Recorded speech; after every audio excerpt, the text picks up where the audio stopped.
Bethlehem College and Seminary is still accepting applications for the coming academic year. For more information, visit bcsmn.edu.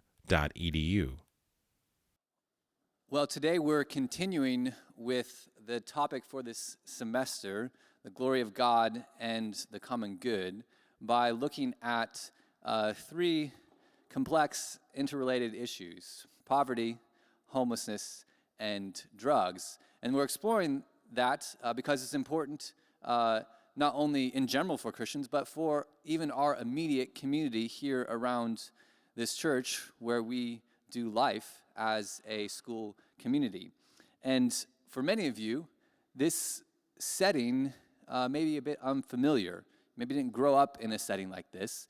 And so we've invited three really practitioners who have a lot to share, not only from knowledge, but also from experience in these issues. So I'm grateful to have each of these three men here with us and to have their expertise. And they've really invested in these issues in three different ways, and I'm excited to hear about their insights that can equip us to go out from here not only better informed, but also better able to live according to the gospel's call on all of our lives. So I'm going to have our panelists introduce themselves first, and if you can give your name, vocation, what you're doing right now, and then also maybe one story, one event that really got you involved in this or that really changed your thinking about it. So, Frank, could we start with you?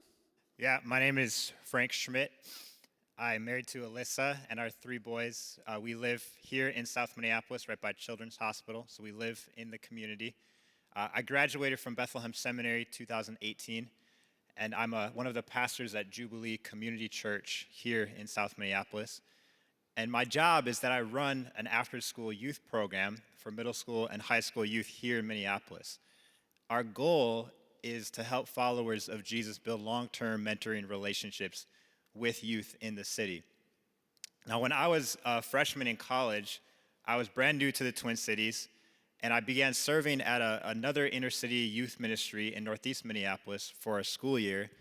And over the course of that year, God was really giving me a genuine love for the youth of our city. And that summer, I became a full-time summer intern at the ministry. I moved into Northeast Minneapolis, so living in the city. And I started reading this book by Keith Phillips called The Making of a Disciple. Pretty new Christian, growing in a lot of ways in my faith. And as I'm reading this book, he was really challenging me to consider how I could invest intentionally in a few over a long period of time, teaching them what it means to follow Jesus. Reading this book, feeling really overwhelmed. God, I don't know how to start. There's so much need in my community. I don't really feel like I have what it takes to make a disciple. And so I began praying, God, I want to disciple. Show me how to do it. Show me who to invest in. That summer, I met two young men who were brothers. One was late elementary school, one early middle school.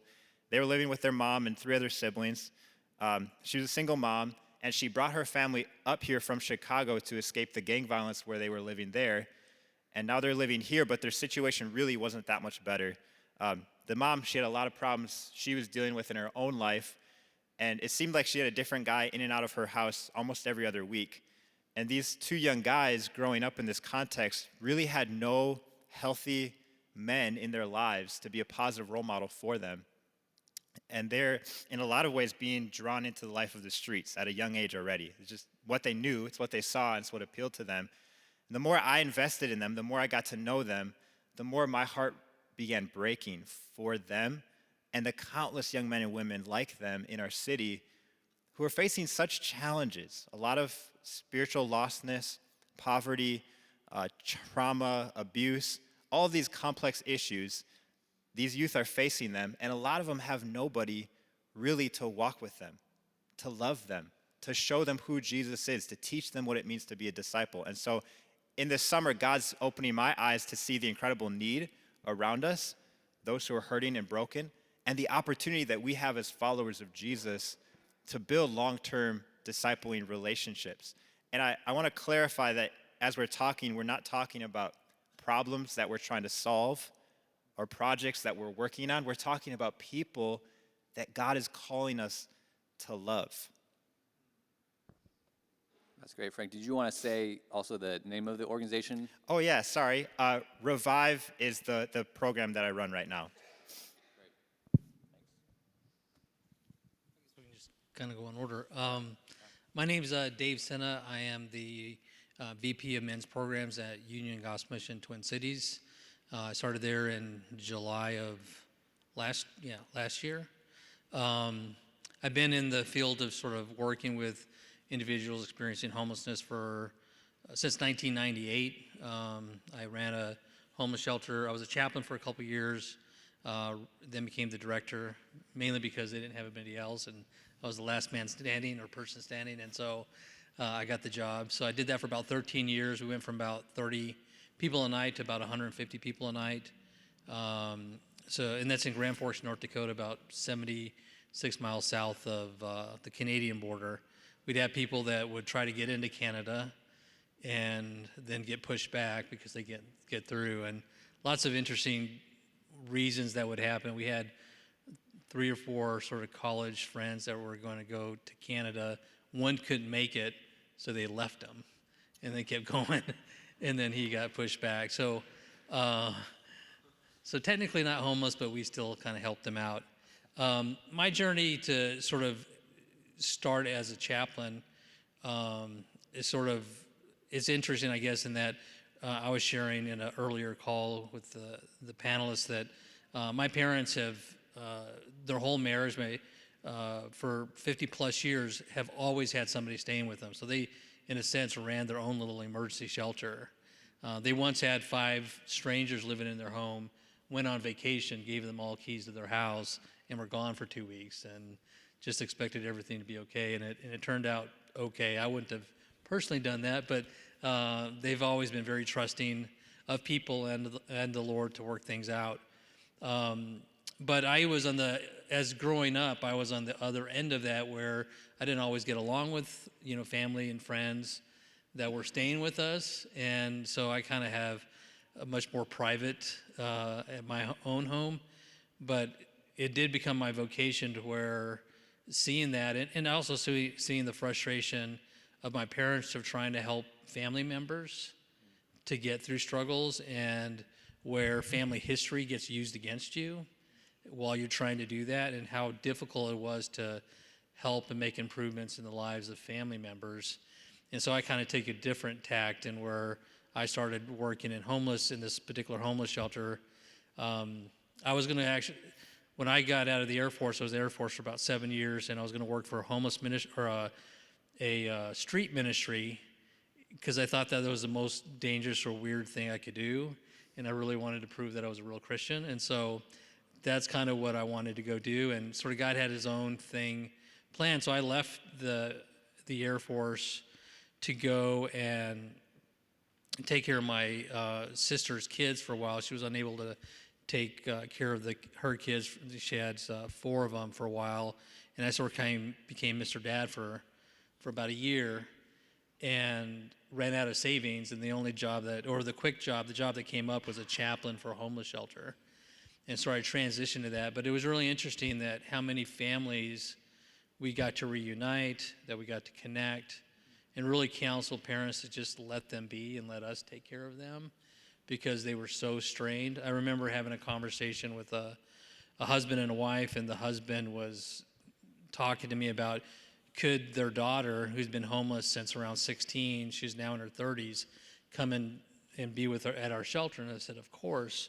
And through that conversation, you could just tell the pain that was involved, where Dad still saw his daughter as that 16-year-old innocent person, but the mom was carrying the brunt of the pain, because she was the one, because he would go to work and she would have to deal with the daughter with mental health issues at home, coming back, and all the trauma that went with.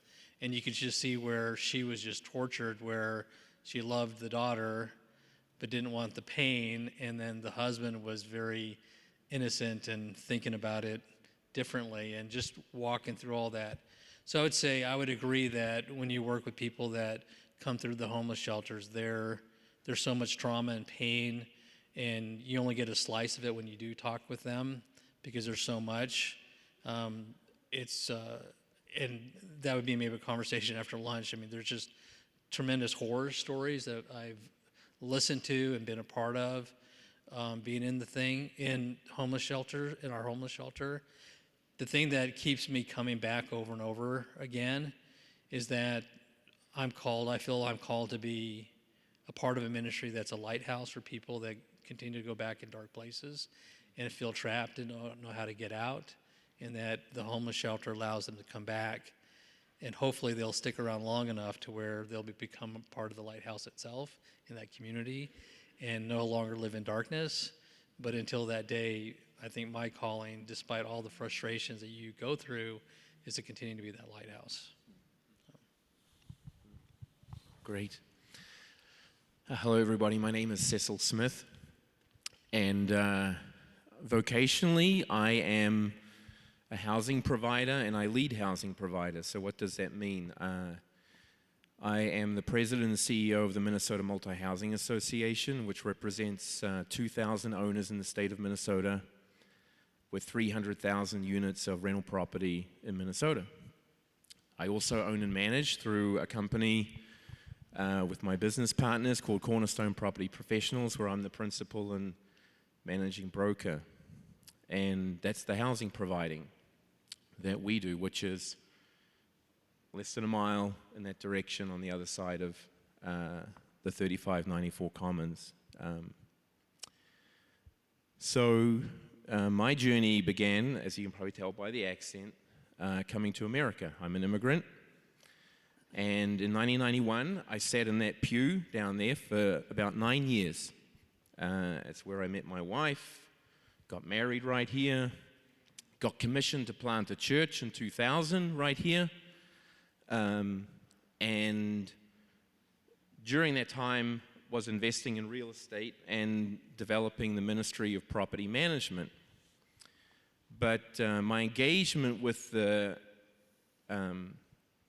poverty and the marginalized started in 1992, where Bethlehem had the Urban Summer Institute.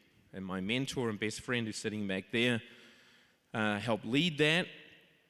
And that's when, as an immigrant, I met American poverty, which is different than poverty that you encounter in other places around the world. And that caused me to end up living at Franklin in Chicago during the Murderapolis years, and living for a number of years in the neighborhood, and we still live in northeast Minneapolis. So we really went to scale in 2008 when we acquired a large building that was overrun by drug dealers and prostitutes and gangbangers. We had 8 police raids, including 3 by the SWAT team, in the first 6 months as we tried to get the building stabilized and bring peace, shalom, into that community that was 74 households that were just being preyed upon. And, you know, I was pretty streetwise, having lived during the Murderapolis years, but I got an education during that 6 months, which was one of the hardest periods of my life. But God was faithful, and we've been there now 14 years, and we have a number of great relationships there, as well as seeing fruit with lives that have turned to Jesus, and lives that are no longer walking in sin and addiction. And we praise God for that. It's been hard, and it probably will take another 15 years to see even more fruit, because there is a lot to heal. There's a lot of brokenness.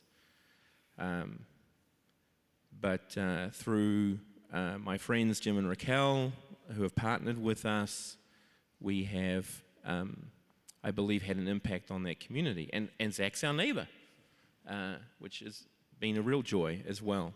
I'm not sure we're always a joy to them, but but we're doing this together. And that's one of the things that I want to emphasize today is about community and building community and having community. This place was my community for a long time and made many lasting relationships, and very blessed for how we were ministered to here and prepared for ministry, that we lived out what we learned and believed sitting in these pews. You guys have definitely been a blessing to us.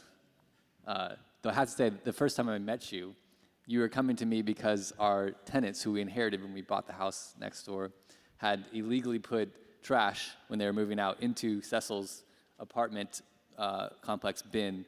And Cecil has to be very strict about rules, and that includes even neighbors. And I'm grateful for that, because even though I was on the receiving end initially, it's a good thing for that kind of consequence. Yeah, that's how we met.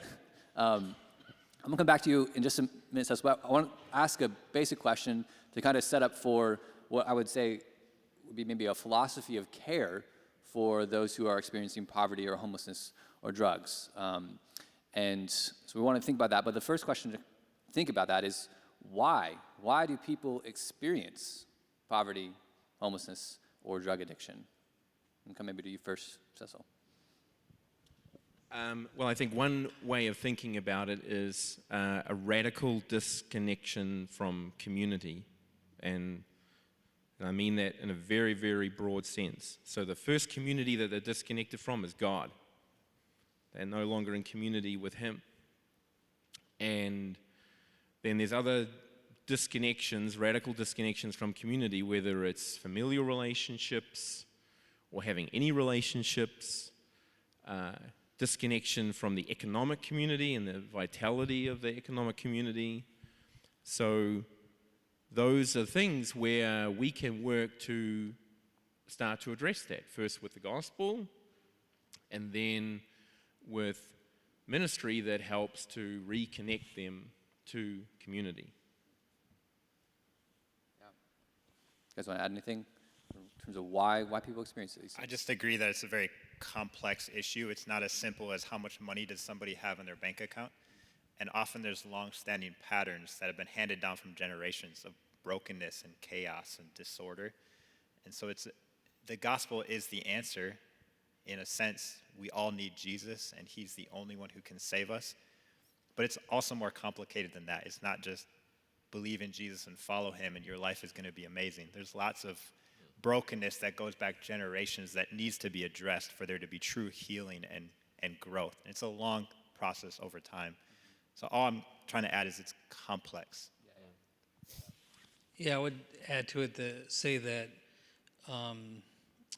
when we would do youth tours through our shelter, I would ask this question: why are people homeless? And they would, give all the sort of normal answers. And I would always respond: the reason people are homeless is that for some reason they have not connected with to love the Lord your God with all your heart, soul, mind, and strength, and love neighbors yourself, which goes back to community, is that they've not been able to maintain those relationships. And the three key factors to that are gratefulness, self-awareness, and then a willingness to change. So if people are going to recover or to have a better their lives, those three elements are consistent things that need to be there. So you can translate it differently. As there's humility. So are they grateful or humble? Self-aware. In other words, there is this essence of I know who I am, or the lack thereof, but I have some sort of self-talk and aware of that. If you don't have that, it's very difficult. Addiction can affect that. Mental health issues can affect that. And then the last one is a willingness to change. There needs to be a decision somewhere along the line, or at least a want to. And a lot of times as a chaplain for the first 2 years, I would really just work on that. How do we get you to want to? And to fix your want to. And so I would say that it is complicated. It does take time. And it does take community, and all of that is just sort of a jumbled mess. I mean, I had a gentleman that came to chapel and gave himself to Christ sinner's prayer constantly, but it would end up in jail because he was drunk and disorderly. And you're just continually trying to work through those issues. And then similar gentleman like that, I met, like 4 years later, and he was finally sober and recovering, and I asked what was the difference, and he just told me, I was just too tired to be drunk anymore. I just couldn't do it no more. And then he put himself in treatment and got better. But he'd probably been, actively drinking. At that time, he's probably in his late 50s, but probably for him, 40 years. It wasn't uncommon for us to do interviews with people, and they would start drinking at 10 and 12 years old. We ran into one gentleman that, now how true this is, I don't know, but I don't know why you would make it up. But he said that alcohol was being put in his baby bottle. And that's kind of how he grew up. So, the stories, as awful as you can imagine them, often are worse. And it does take time. And it's a lot of early trauma that happens. Can I add to that too? I think in our culture, we often want to see people as victims who are helpless, and they're victims to their circumstances. They can do nothing about it, which I don't think is the full picture. There's a lot of youth that I work with who, in one sense, you might see them as a victim, growing up in extreme trauma and abuse and neglect, and in some ways that's leading them to this life of brokenness that they're continuing in. But there's still a choice that people are making, especially with addiction. It's like voluntary slavery. I'm choosing to enslave myself to this thing that's going to take control of my life because I think it's going to make my life better in some way. And it becomes a form of idolatry even, where this is a god of sorts that I'm worshiping because my life is so hard, and instead of dealing with the brokenness and pain, I want to just escape from it and run away to the substance. So there is an aspect where people are victims and they're experiencing hard things that are happening, but there's also an intentional choice that a lot of people are making to continue in these patterns of brokenness. And that want to piece, I think, is huge. Do people want to change, or are they comfortable with the life they know and they just want to continue in that direction? Yeah, it's really helpful. So you guys have already begun to answer this, but how then do you approach your care for people in these situations, whether they're living in your house or they're in your homeless shelter or they're in the Revive program as a youth? How do you approach caring for them? And in particular, to help us understand some of the principles that you're trying to follow, that you see are necessary for your care of them, and what are some of your goals? What are the outcomes you would want to see with whether a resident, a person in the shelter, or a person in your program? So how do you approach care, and then specifically what are your goals and principles you're following? And you feel free to push back on each other too, because it'd be helpful to hear, I think, some agreement or disagreement. So I carry a particular role. So we have a team.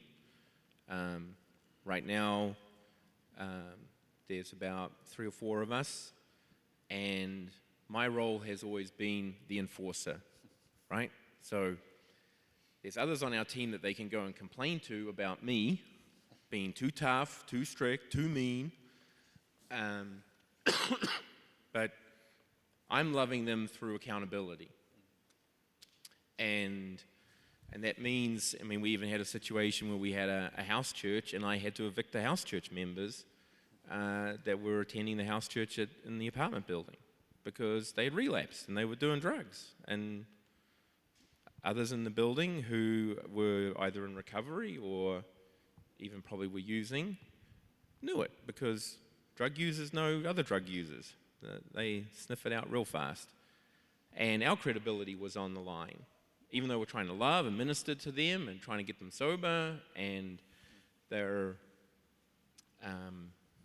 hungry for truth, but they weren't really desperate for change. And so that's the role that and you even experienced some of that.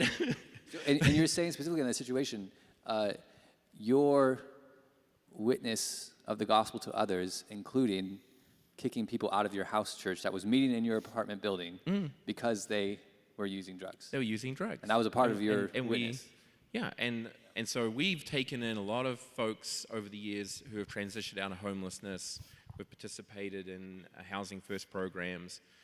And it's really important that they live in a sober environment for their recovery. So what I feel a responsibility to them to help them in their recovery. And we even had chronic alcoholics who, because there was a climate of diminished use and dependency on chemicals, they started drinking less because they saw more sober people around their lives. And that atmosphere helped them to progress. So, we had this older woman that had lived in the building before we got there, and every time she got drunk, she was just out of control, angry,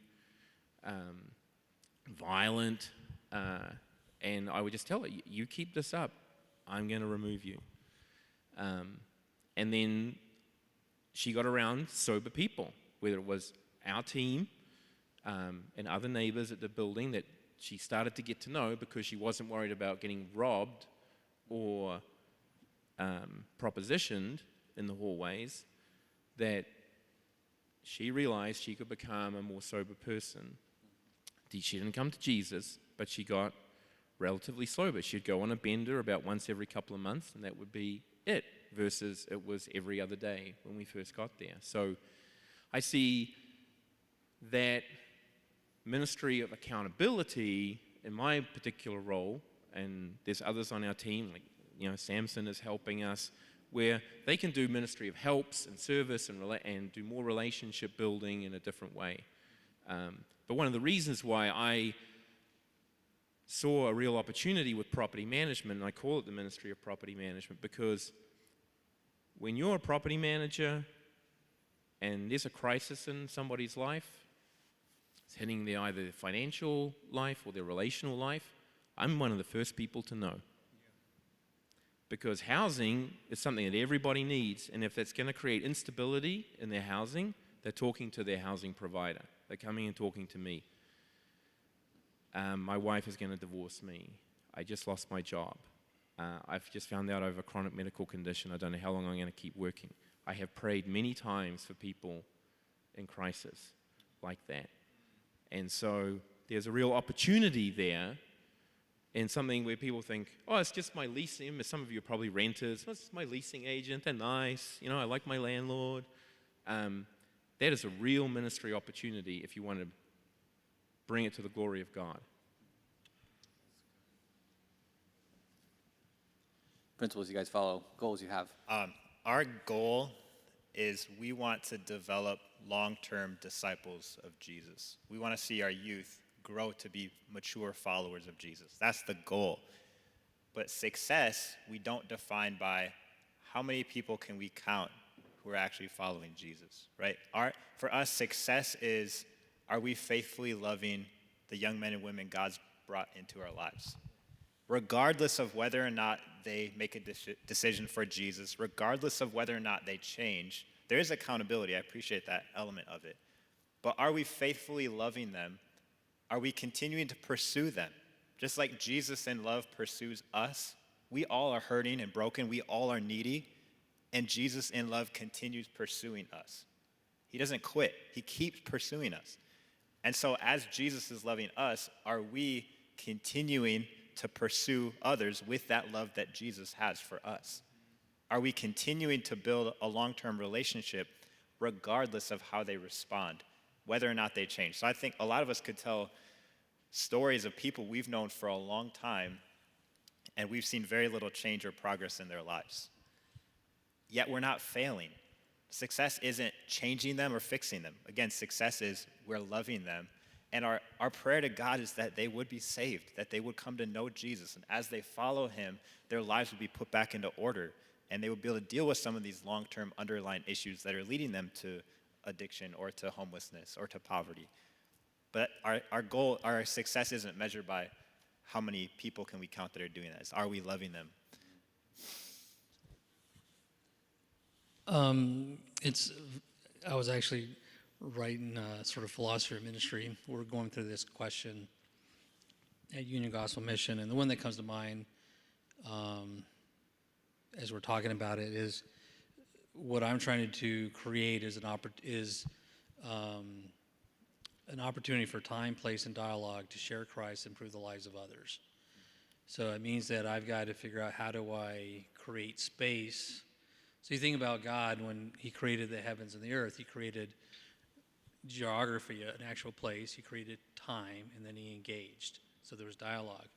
And so that's the thing that I'm trying to encourage our team about, is that even in ministry, and a ministry that we are, we're always having to count everything and report out data and stories, and there's all this other stuff that goes, and how do we guard ourselves to make sure that in the busyness that we're still engaging with people on a regular basis. And that includes a wide variety of ways that you might do that. It could be through, I love that, I wrote it down, love them through accountability. I'm going to use that. That's so good. It is so good. Because that's a big challenge that we are always talking about, is this whole idea of grace or compassion versus accountability, or grace and truth.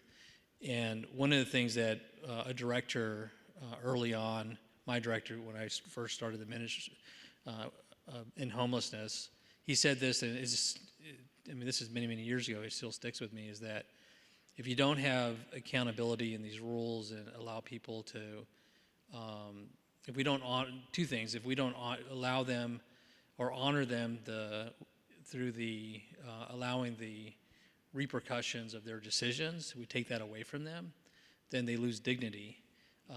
So that's one piece of it. The other piece of it is that we also give an inaccurate view of God, because God will judge the world and people. And so if we don't apply accountability, we don't have that, we're actually given a false view of who God really is. And I don't want to ever have that on my shoulders, that I am responsible, that when somebody gets to meet Christ or meet God and all that kind of plays out, that they didn't know that there was a judgment that was coming. The other thing of that is that it also diminishes the cross, because Jesus Christ went to the cross because we're rule breakers. Well, if there's no rules and there's no consequences, then what he did at the cross is really meaningless. You can't even have the conversation at that point. And so theologically, there are some basic things that we do want to keep in mind. Now, for me, because with homelessness, and our programs are a little bit different, but in emergency shelters, there's a giant churn rate, so people are coming in and out a lot. So I don't need to make missionaries or theologians. My goals are really, really simple. How do I teach you how to read the Bible? Discipleship. How do I teach you to read the Bible? Know that there's a God that loves you. How do I hopefully teach you to pray, to journal, and get around other people that do the same? Because if I can do those things, that I've given you sort of the pieces to make a fire so that you can have a light. And so that's our goal. So we use all these other tools to really focus in on that. So whether we have somebody engaging through our mental health services or through our adult education training, I want all those staff people and program staff that are reinforcing the same thing over and over again. There's a God in heaven. He does have some rules. You break them, it's obvious, but there is a Savior. And to have those conversations over and over again. But you have to do it accurately, which does mean that you have to honor the choices people make and give them the repercussions of that. Without that, we diminish God. Yeah, I really like it. So you're saying we dignify people when we allow them to suffer the consequences of their choices. Yes. Yeah. Without that, then you make them less of a person. So we had, and I shared this earlier, we had in a coffee shop owner called me and says, we have some of your guys, homeless people. We were the only shelter in the city, so everybody just assumed all the homeless guys were mine and gals. I'm like, technically, no, they're actually not staying with me, but I get your point. But he was like, well, why won't you, what do I do? And I said, well, what do you do with normal customers if they were sleeping in your place of business? He says, well, I would ask them to leave and eventually call the police. And I'm like, please honor or dignify our residents by doing the same thing, because if you don't do that, then they're less of a person in your eyes. So give them the choice to correct their situation, otherwise call the police on them, and they'll deal with it. To do less than actually diminishes them as a person. I want to think about the fact that you guys are all in programs. Many of these people are not running, not property managers, not running a homeless shelter, not running a program. How can you help them be wise as serpents and innocent as doves when it comes to helping those who are experiencing poverty, homelessness? or drug addiction? What does it look like, for example, to do that when someone asks you for money? You can walk right outside these doors and be walking down 11th and be asked for cash. Or you're driving to school and you get to the stop sign at 11th. Before you take a right, someone's sitting there with a sign asking for money. How do we think about practical things like that when it comes to caring for the needy? So you can answer that specific question, or you can go in other directions. I think first I want to speak to the heart posture of I see this as a human being that's no different than me. I'm needy. They're needy. God is what I need. God is what they need, right? Jesus is the hope. And so I want to start by seeing them as a person, not seeing them as someone different or other, someone I'm scared of or afraid of or angry with or judging. This is a person God made. I love them. I care about them. That's the heart posture. But now recognizing that we live in a city with ample resources. People who want help, there's so many places they can go to get help. Oftentimes when we see people who are out living on the streets, it's because they're choosing to be there. That's the life they want to live. And they're looking to make some money from people who are well-meaning but don't really know maybe what that money is going to be used for. And so I think we should love people, we should care about them, we should feel broken for their hard situations that we're in, but that doesn't mean we should just give them a handout. That's not always the most loving or helpful thing. Sometimes it's more harmful than helpful for that person. So my general response is, no, I will not give you this. But if you have time and you can do it in a safe way, you could try to meet maybe a real need they have. So if someone comes to me and says, can I have some money? I'm really hungry, I need to buy some food. If I have time and I can do it in a safe way, I might say, hey, I'll take you to McDonald's, I'll buy you a burger. Often their response is, no, just give me the money, indicating you're not really hungry, you don't really need food, you want this money for something else, right? Or, hey, I need some money to get on the bus to go here. I've heard that story. I've heard a lot of really hard stories, and the application is always, I need a little bit of money to get on the bus. Well, can I give you a ride somewhere? No, just give me the money. Again, it's revealing it's not really what they want.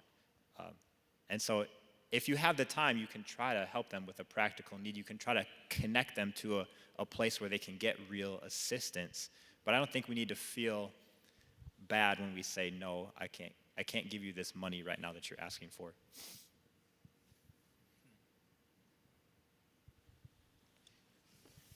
You can go. Yeah, don't do it. This is the simple answer. And you do have to have the heart posture that Frank was talking about. I know some of the folks that are on those corners. At different times I've had to yell at them because I got a home saying, homeless, need help. And I'm like, no, go back to your apartment because I know where you live.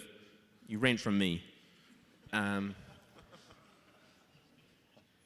one of the gentlemen that's at the end of 11th Avenue ramp, right down here. Well, I exit that ramp every morning or every other morning. And he used to live with us. And he relapsed. And I had to ask him to leave. And the government was paying for his housing. He was on a housing first program where I would get a check from his care provider for his rent. But he didn't want to maintain sobriety. He didn't want to keep his housing. He left. And I'm not sure, he might be living in an apartment now, but his gig now is to get out there. And we wave at each other. We've got a good relationship.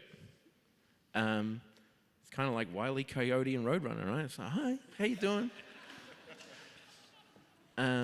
You're doing your thing, I'm doing my thing, it's good. But there's just, what it appears and what it presents, and this is the human condition. We lie to ourselves and we lie to other people all the time. And so it may seem that that's what it is. This person needs help, they're homeless. Wow, I can't believe we don't have enough housing. Yeah, we don't have enough housing, but people are not homeless in this city because we don't have enough housing. That's a different challenge. People are homeless for a vastly complex set of reasons. and there are ample resources. And I refer people, go to the branch, go downtown to Hennepin County, they have a single point of entry system into social services. It's very, very straightforward, and there's many, many entry points, but you get into the system, and then you start getting resourced. Can we press in real quick there? Because I think for many of these people, maybe they've been asked, hey, I don't have a place to stay, I just need some money.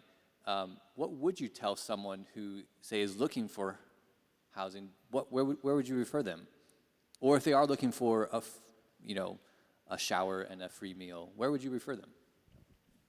So, there are a lot of shelters that you can go to, and I would certainly recommend Union Gospel Mission. But I would also, if they're looking for housing, then I have to follow fair housing. So I just start, okay, what income do you have? Do you have rental history? What's your criminal background like? These are the things that they have to start getting sorted out in their life. And I've, in different times, looked past those impediments to offer people housing because I could justify that there were other things in place that mitigated the fact that they would ordinarily be disqualified from housing. Sadly, I've been burned almost 100% of the time, but we still do it.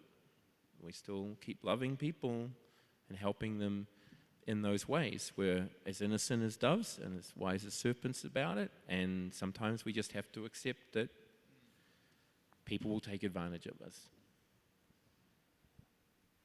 Time for maybe one more question. And so thinking in terms of next steps. So they've heard the complexity of these issues. They've heard how to think about people as people and have a right heart posture towards others. What's one or two practical things these folks could take if they feel God moving them to learn more, do more when it comes to issues of poverty and homelessness and drug addiction? What's one or two things they could do? I would say pray, first off, and ask God to open your heart and your mind and your eyes to needs around you. Being in this sort of, for lack of a better word, business for so long, I would say pray, number one. Number two is take care of the people that are immediately around you. Be in prayer for them. There's lots of brokenness all around us. We're broken people in a broken world. I think that definitely pray, take care of the people around you. And then part of that prayer, I think, is to allow God to lead you in the direction you go. This may not be your issue. Homelessness may not be your issue. It may be something totally different. And I was just thinking about this morning that in this social media-rich culture, you have to be an expert on everything and have an opinion on everything. And if you don't speak up on everything, then somehow you're less than or something along that line. The pressure is too much. The Bible talks about that, we're a body and we have many members. So I'm trusting that God has it controlled. I live and breathe about helping homeless people find their forever home. That's end all for me. I've been doing it for all these many years. We'll continue to do that. And just allow yourself to find that. And it will generally, at least for me, it was accidental. And I would also, and I think it came out in the early conversation, is embrace a community and invite others outside your community to be inside of that community. Because that's where people really get helped and healed, is through community. So really invite other people to be a part of whatever circle you're a part of. So those would be a couple things that I would say. I grew up in a very small town in Wisconsin, moved to Minneapolis for college. I've been here since 2009. When I moved here, I didn't plan on living here long term. I didn't plan on serving in the inner city long term.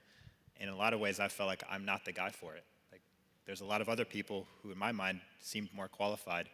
Yet I couldn't escape this call that I felt God putting on my life to live here long term, to love people long term, just invest my life in serving the broken and needy. In my family, we live in the community. We plan to live here long term. And so I would say some of you should ask God, is this what you're calling me to do?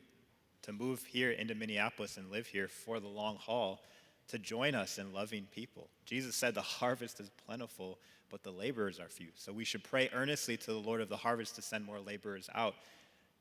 And maybe some of you are those laborers that God is calling. And a lot of you, God will call to many other things, which are awesome. Glorify him in whatever he's called you to do. But don't immediately write off, oh, that's not for me. I shouldn't live in the city. That's too hard. I'm not the right person. Because God, all it was for me is just a willing heart. God, I want to follow you. I want to love people. I want to help people follow Jesus. Show me how to do that. Often feeling helpless, often feeling like I don't have what it takes, and God faithfully providing, God faithfully leading and directing. So perhaps some of you in this room, God will call to be here long-term, to join us in making long-term impact. So I learned it here that my desires are too weak. So light a fire under your passion for God and your passion for others, loving others and loving God. Because if you get that white hot, then you'll feel compelled to do some things. And with regard to the poor and the marginalized, you're probably going to want to move closer to them, be proximate to people. It's like, yeah, I love those people, but you keep them at an arm's length. Get proximate with people. That includes your small group first, but then the rest of your community. I butt heads with the governor and I butt heads with the mayor, but I have to love them and love them passionately. And just as I have to love the resident down the hallway who is incessantly knocking on the door of our office because they have another complaint. So I have to love, just keep loving, and do it in proximity to people, so you're in relationship with them. And then do it with others, right? So this is back to the community, right? I've only been able to do what I do because I have teams of people around me that I'm working with, that I am co-laboring, whether it's in public policy, on housing, or at our property, because there's a team of people that are working together, and we've been doing it for a long time. I've known the people that I am most deeply in relationship with for 30 years. We've walked through a lot of things together, and that is because we love each other deeply, and we have stayed committed to that. Thank you all very much. I'm going to pray for us and then send you to lunch, because I know maybe even some of you in the back can start smelling it already. It's there. Let's pray. Heavenly Father, I thank you for these men. I thank you for their ministry. I thank you for how they point others to you as the only one who can satisfy our needs, the only one who can provide our forever home. So Lord, prosper their ministry for the sake of your name, for the glory of your name. And Lord, help us to learn from them. I pray, Lord, that you would work in the hearts of the people here, whether on these issues or others, to move out with a passion for your name being spread through all the earth, even through basic ministries like providing a home or a shelter or a place to be safe with others. So Lord, we thank you for these men, and we ask that you would move in this community to make much of your name. Amen. You're dismissed. This presentation was made possible by the generous contributors to the Serious Joy Scholarship, permitting our graduates to launch into life and ministry without a burden of student loan debt.